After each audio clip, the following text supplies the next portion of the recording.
하나님, 내가 부르짖는 소리를 들으시고 내 기도를 소리를 귀담아 들어주십시오. 내 마음이 약해질 때 땅끝에서 주님을 부릅니다. 내 힘으로 오를 수 없는 저 바위 위로 나를 인도하여 주십시오.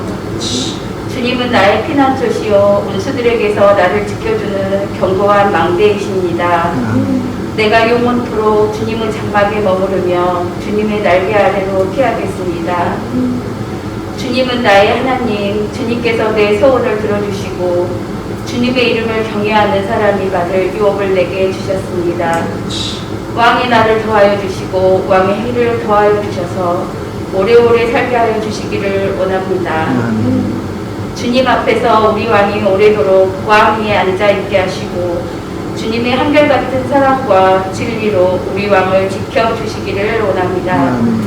그때 나는 주님의 이름을 영원토록 노래하며 내가 소원한 바를 날마다 이루겠습니다. 우리가 가진 모든 것 나의 것이 아님을 알게 하신 주님, 우리의 삶 모든 곳에서 주님의 계획대로 드러나게 하시고 우리의 자녀 또한 주님의 것이니 주님의 계획대로 사용되게 하시며 우리의 삶, 우리의 모습, 우리의 형편 모든 것에 주님이 주심을 믿고 감사함으로 숨기며 감사함으로 사모하게 하여 주옵소서. 우리가 주인인 모습이 아니라 주님의 뜻을 분별하여 주어지는 하루하루의 시간 속에서 주님만 바라보고 주님의 길을 섬기는 모습 되게 하옵소서. 헛된 수고와 무거운 짐 진자가 되지 않게 늘 모든 것 주님께 구하고 주님의 뜻을 들으며 주님의 뜻만 분별하여 순종하는 삶이 될 수 있게 주님 도와주세요. 매일 말씀 묵상으로 주님의 음성을 들으며 주님과 교제의 모습이 되도록 도와주세요. 이 예배를 위해 단위에 세우신 목사님께도 주님의 한없는 사랑이 임하게 하시고 선포하시는 말씀으로 은혜의 주님 만나는 시간 되게 하옵소서. 한 주간도 주님의 품에서 위로와 사랑으로 가득한 행복한 주간 되게 하시고 늘 살아계셔서 역사하신 주님께 감사하게 하옵소서. 한결같은 사랑이 영원하신 예수님의 이름으로 기도드립니다. 아멘. 사사기 다음에 401쪽에 있습니다. 루키서 1장 1절에서 5절 말씀 같이 읽겠습니다. 아멘. 사사들이 치리하던 때 그 땅에 흉년이 드니라. 유다 베들레헴의 한 사람이 그의 아내와 두 아들을 데리고 모압 지방에 가서 거류하였는데 그 사람의 이름은 엘리멜렉이요 그의 아내의 이름은 나오이요 그의 두 아들의 이름은 말론과 기론이니 유다 베들레헴 에그랍 사람들이더라. 그들이 모압 지방에 들어가서 거기 살더니 나오미의 남편 엘리멜렉이 죽고 나오미와 그의 두 아들이 남았으며 그들은 모압 여자 중에서 그들의 아내를 맞이하였는데 하나의 이름은 오르바요 하나의 이름은 루시더라. 그들이 거기에 거주한 지 10년쯤에 말론과 기론 두 사람이 다 죽고 그의 여인은 두 아들과 남편의 뒤에 남았더라. 아멘. 주의 죄 나의 산죄 사르리 주의 맘을 주자니 주의 그와도 영생고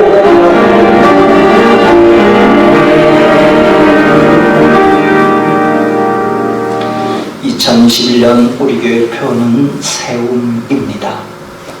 주님께서 우리 가정과 자녀들과 일터와 사업장 그리고 교회를 세워주시는 축복의 주인공들이 다 될 수 있기를 주님 이름으로 축복합니다.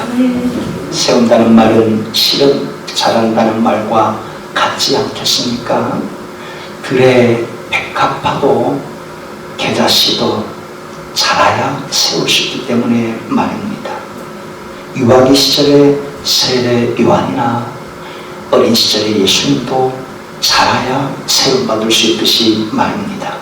식물이든 나무든 사람이든 조직과 단체든 심지어 교회도 자라가야 세움받을 수 있습니다. 그런데 자란다는 것은 가지만 뻗어나가는 것을 의미하지는 않습니다. 눈에 보이지는 않지만 뿌리를 깊이 내려야만 더욱더 튼실하게 자랄 수 있는 법이죠. 그래야만 태풍이 몰아쳐와도 눈보라가 휘몰아쳐와도 굳게 뿌리를 내리고 위로 자라가며 흔들리지 혹은 넘어지지 않을 수 있기 때문이죠. 바로 그 시선이 중요하지 않겠습니까? 식물이든 나무든 사람이든 공동체든 거기에 어려움이 닥쳐올 때 말입니다. 비바람이 휘몰아치고 눈보라가 엄청나게 매섭게 불어쳐올 때, 그때 그 상황에서 말입니다. 뭔가 물이 메말라들고 흉년기에 임하는 그때 말이죠. 지금의 코로나 경제 한파 속에서 어떻게 뿌리를 내리는가 하는 것 말입니다. 이런 때 믿음의 사람들은 어떤 길을 추구해야 하는 것일까요? 하나님의 자녀들에게 인생 흉년이 닥쳐왔을 때 어떤 길을 쫓아 뿌리를 내려가야만 하는 것일까요? 내게 그런 상황이 닥쳐오고 내 인생의 흉년기를 마주쳤을 때 나는 어떤 길을 추구해야 하나님께서 기뻐하시는 자녀가 될 수 있겠습니까? 우리가 아는 아브라함은 본래 아버지 데라와 함께 갈대아 우리에서 우상을 깎아 혹은 빚어 만들던 우상 장수였습니다. 그가 아버지를 따라 갈대아 우르를 박차고 하란 땅에 왔다가 실은 아버지의 목적지는 가나안 땅이었습니다. 그러나 하란 땅에 잠시 있다가 떠나는데 눌러앉아 살고 말았죠. 그 6년 동안 아버지 데라가 그 하란 땅에 풍요와 번영의 곳, 도시, 환락의 도시, 엄청난 사람들이 넘쳐나는 그 하란 땅에서 눌러앉아 살다가 갑자기 6년 만에 죽고 말았죠. 그때 아브라함은 자기 아내와 조카 롯을 데리고 있는 처지였습니다.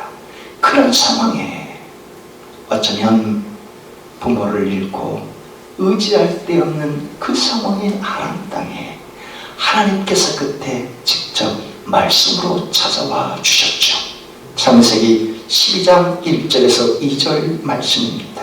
아브라함아, 너의 고향 친척 아버지를 떠나 내가 내게 보여줄 땅으로 가라. 내가 너로 큰 민족을 이루고 내가 내게 복을 주어 내 이름을 창대케 하리니 너는 복이 될지라. 아버지 데라 죽고 의지할 곳 없는 아브라함에게 하나님이 찾아와서 이런 약속의 말씀, 언약의 말씀을 해주실 때 아브라함이 그 말씀을 쫓아 생명부지의 땅 가나안으로 향해 나아갔습니다.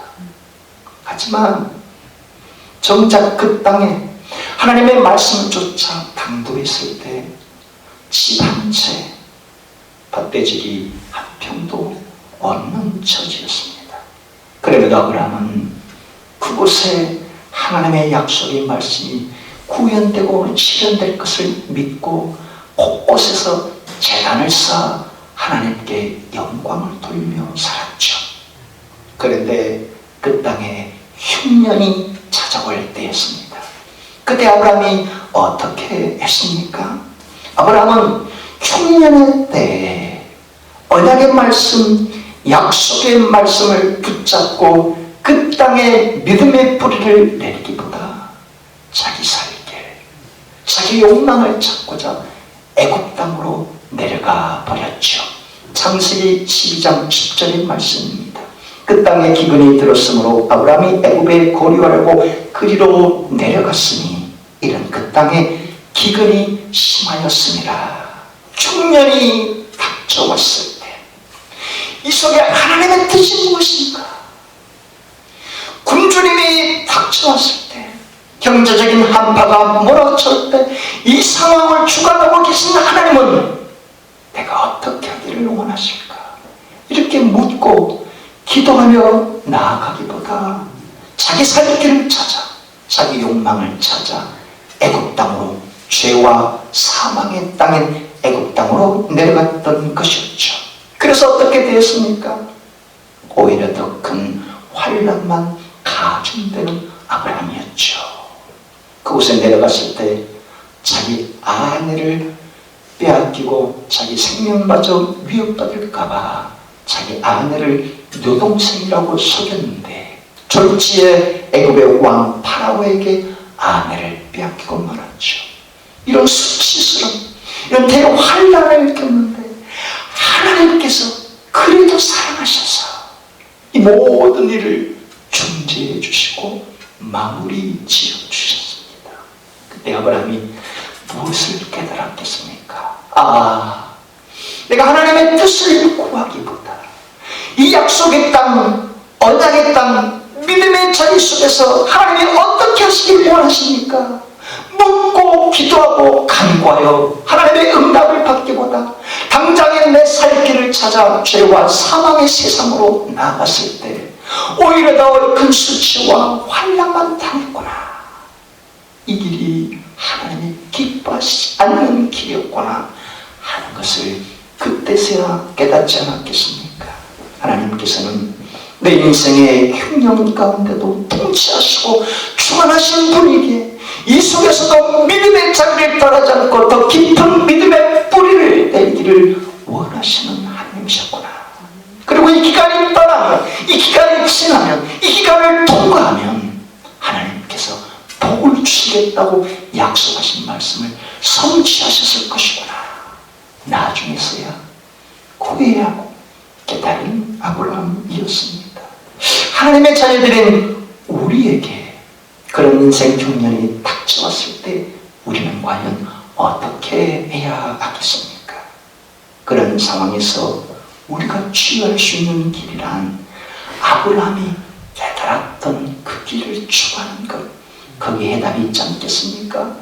내 인생의 흉년도, 코로나 경제 한파의 상황도 친히 주관하고 계신 아버지 하나님께 내 인생을 맡기며 살고 있다면 말입니다.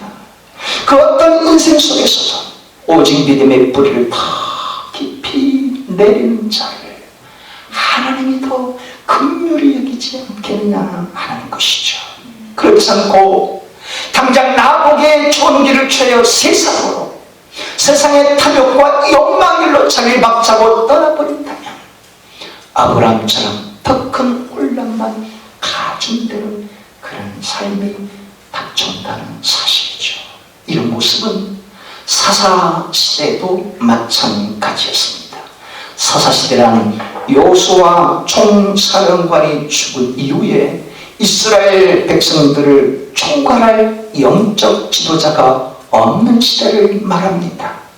그러니 백성들은 하나님의 말씀이 버젓이 있었고 하나님의 율례와 법도의 말씀이 엄연히 있었는데도 불구하고 백성들은 각자 소견에 옳은 대로 각자 자기들의 판단대로 취하며 살아갔던 때가 사사시대입니다.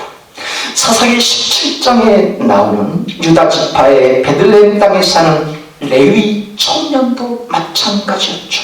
그 당시 레위 지파는 제사장 지파요 하나님을 분깃으로 섬기는 지파였습니다.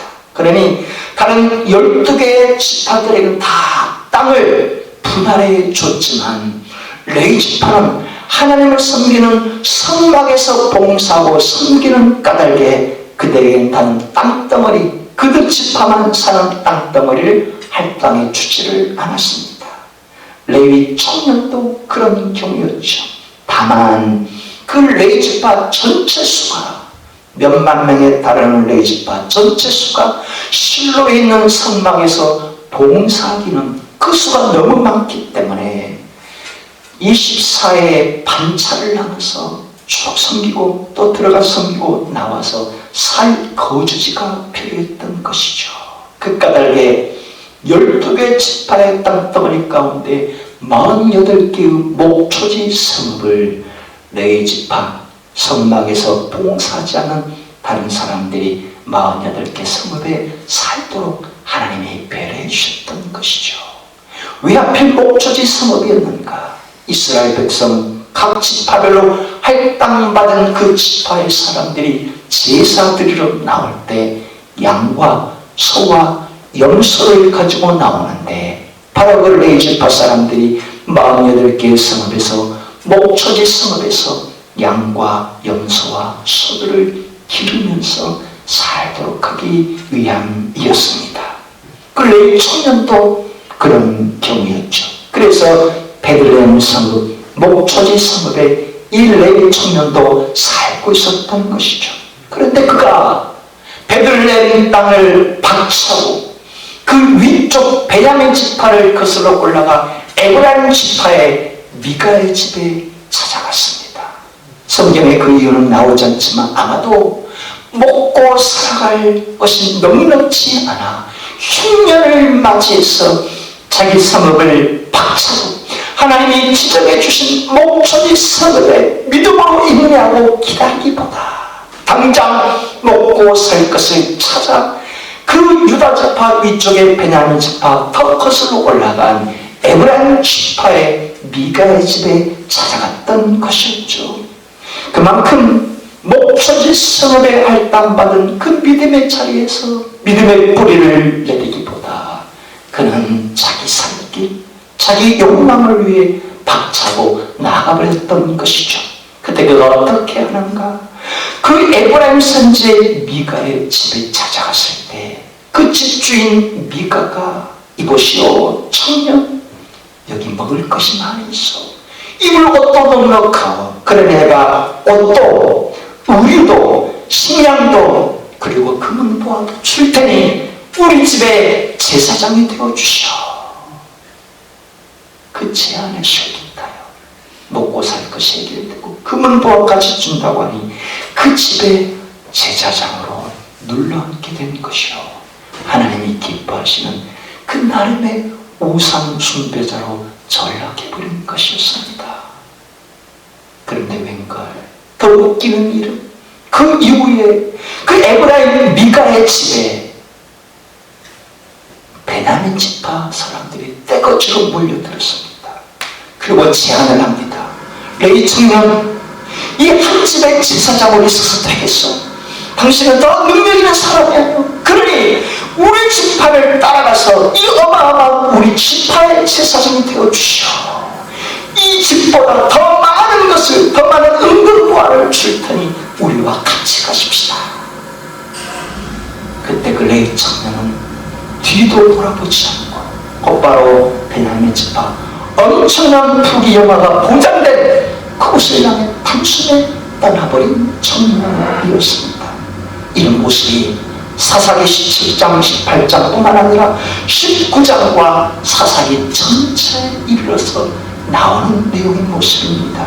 하나님의 율례와 법도가 있고 하나님의 성막이 있고 하나님의 제사법이 있는데도 불구하고 자기 판단대로만 먹고 살 길을 찾아서는, 욕망을 성공을 위해서는 세상 길로 치닫는 이런 모습이 사사시대의 모습이었던 것이죠. 어떻습니까? 흉년이 찾아왔을 때 하나님께서 약속하신 믿음의 땅을 박차고 떠나버리는 게 옳은 일이겠습니까? 하나님께서는 그런 상황에서도 하나님의 뜻을 묻고 하나님이 기뻐하실 일이 무엇인지 더 간구하고 응답을 받으며 주어진 자리에서 약속의 땅, 언약의 땅에서 믿음의 뿌리를 내리며 주님께 더 머리를 좋아하는 자들을 더 기쁘게 여기지 않겠습니까? 하나님 부족해요. 나는 연약해요. 지금 경제적인 한파가 몰아닥쳐 내가 살 길이 막막합니다. 내가 어떻게 하시기를 하나님 원하십니까? 하며 하나님께 더 머리를 조아리며 믿음의 뿌리를 굳게 내리며 하나님의 뜻을 구하는 당신의 사랑하는 자녀들을 더 기뻐하고 더 존귀하게 여기지 않겠느냐 하는 것이죠. 그렇게 하나님께서 복 주시기를 원하는 자는 하나님께서 세우시고 자라게 하시고 뽑아주시기를 원하시는 자는 어떤 자이겠습니까?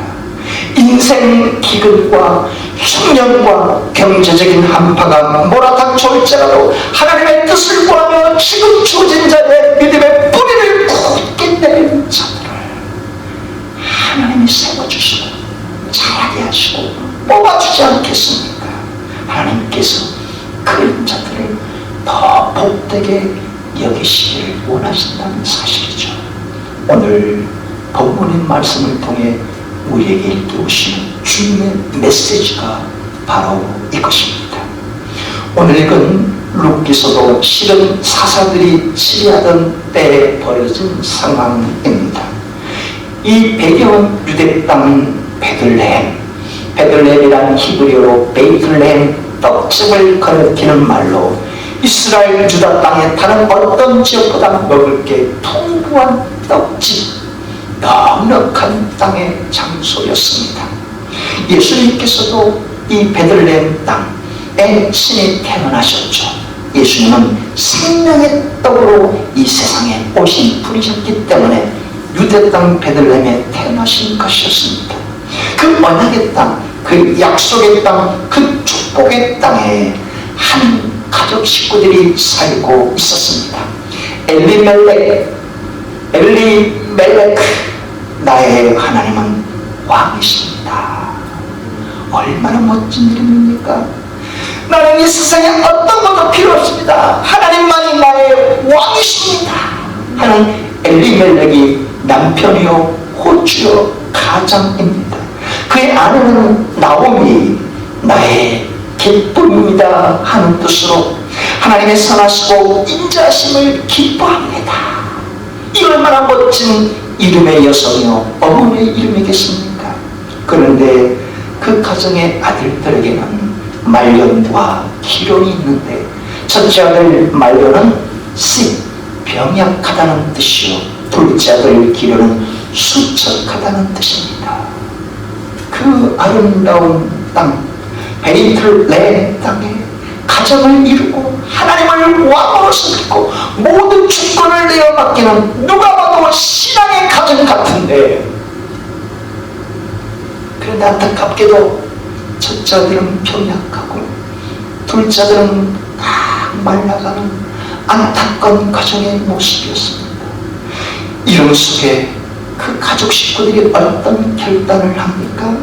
오늘 1절에 보면은 그 땅의 흉년에 들어 그 가정이 베들레헴 땅을 박차고 낯선 모압 땅으로 떠나버립니다. 이유는 1절에 그 땅에 흉년이 듭니다. 기근 군주님이 찾아와서 그래서 어쩔 수 없이 먹고 살 길을 찾아 베들레헴 땅, 약속의 땅, 언약의 땅, 믿음의 자리를 박차고 세상 길로 나아가는 것 같은데, 본문 1장 21절 보시길 바랍니다. 본문 1장 21절을 같이 읽겠습니다. 아멘. 내가 풍족하게 나갔더니 여호와께서 내게 비어 돌아오게 하셨느니라. 여호와께서 나를 징벌하셨고, 거기까지요. 10년이 지나 모압 땅에서 다시 고향 베들레헴 땅에 돌아왔을 때 나오미가 하는 이야기입니다. 내가 풍족하게 나갔더니, 모압 땅으로 나갈 때는 풍족하게 나갔다는 겁니다. 바꿔 말하면 그 땅에 흉년이 들어왔을지라도 아직 먹고 살 것이 많았었다 하는 것입니다. 그렇다면 왜 엘리멜렉, 나의 하나님은 왕이십니다, 하나님의 선하심을 기뻐합니다, 이런 믿음의 가정, 누가 봐도 신앙심의 가정인 이 가정이 흉년을 핑계삼아 그 땅을 박차고 모압 땅으로 떠나버렸겠습니까? 그 두말할 것도 없이 가정의 성공, 자녀들의 성공, 출세와 부귀영화를 위해서 믿음의 자리를 박차고 흉년을 핑계삼아 떠나버린 것 아니겠습니까? 그때 하나님을 섬기자는 그 땅에 찾아들어가 세상의 부귀영화를 꿈꾸며 떠났을 때 어떤 일이 닥쳐옵니까? 그 속에서 10년간에 걸쳐 말년과 기름 두 아들을 혼인시키고 결혼시켰지만 남편 엘리멜렉도 죽고 말론과 기른 두 아들도 죽고 말았다는 사실입니다. 왜요? 하나님의 자녀들은 예수 그리스도의 십자가 구속의 은혜를 가슴 깊이 새기는 자녀들, 성령님이 수시로 얘야 내가 너를 사랑한다, 그 길이 아니다, 이 길로 가야 하지 않겠느냐, 끊임없이 나의 부족함, 나의 연약함을 하나님께 인정하며 주님 그래요, 주님이 기뻐하신 대로 살겠습니다, 이런 성령의 인침을 받고 성령의 이끄심을 살기를 원하는 자녀들은 하나님의 방식을 쫓아야지 세상 방식을 쫓아 사는 것을 하나님이 기뻐하시지 않기 때문입니다. 하나님의 자녀들은 하나님이 세워줘야 세움받을 수 있고, 하나님이 뽑아줘야 뽑힘받을 수 있고, 하나님이 자랑해 주셔야 잘할 수 있는 방식이 하나님의 방식이기 때문에 말입니다. 그래도 나 보기 좋은 길, 내 성공을 위해 내다보신 그 길을 박차고 떠나버린다면 거기로 오히려 더 환란만 가중되는 일만 닥쳐온다는 사실을 우리에게 일깨워